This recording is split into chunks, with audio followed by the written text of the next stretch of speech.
Good day. My name is Drew, and I'm a New York State certified addiction recovery coach and peer advocate. Welcome to theReset, where we discuss recovery and maintaining our sobriety. So today I'm going to talk about recovery capital. What is that? Recovery capital is the internal and external resources available to start and sustain recovery and maintain our sobriety. There are three primary forms: personal, social, and community. See, it's about doing things daily for our recovery that builds recovery capital. It's like money in the bank, things that this the foundation that we build that helps us in difficult times. Recovery capital allows us to maintain our sobriety when we have those urges, those cravings, when things get challenging.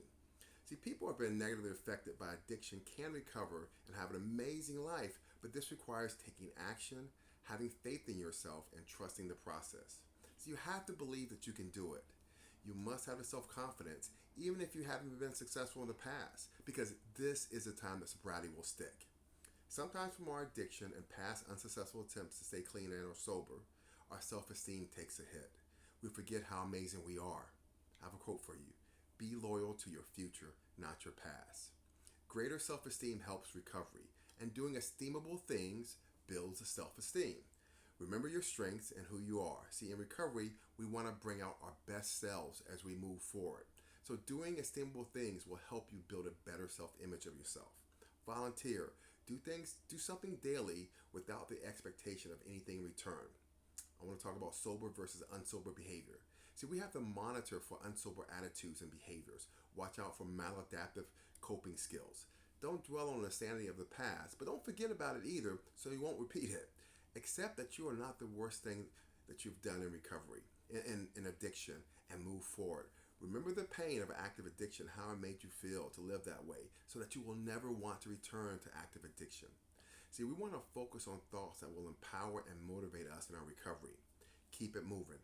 Remember, we're powerless once we take the first drink or drug, but we're not powerless over our recovery. We all have a purpose, and that purpose doesn't involve destroying ourselves with drugs and alcohol. The enemy or opposition is the addiction. These are the feelings, thoughts, attitudes, and behavior that supports addiction. And just like there are feelings, thoughts, attitudes, and behaviors that fuels recovery. See, it's impossible to work a program of recovery while still having the same attitudes and behaviors that support relapse. You're either fueling your recovery or your addiction. See, there's a spirit of recovery and there's a spirit of relapse. See, it's the thoughts and feelings that support recovery. That's the spirit of recovery. Just like there are thoughts and feelings and behaviors and attitudes that's the spirit of relapse. There's also a structure of recovery because there are many different pathways to recovery. And the key is to find out what works for you and to maintain that consistently. Successful recovery involves asking yourself the right questions because no one knows you better than yourself. Are you where you want to be? What are you doing to change it? What is your why? The why of your recovery. Keep your why up front.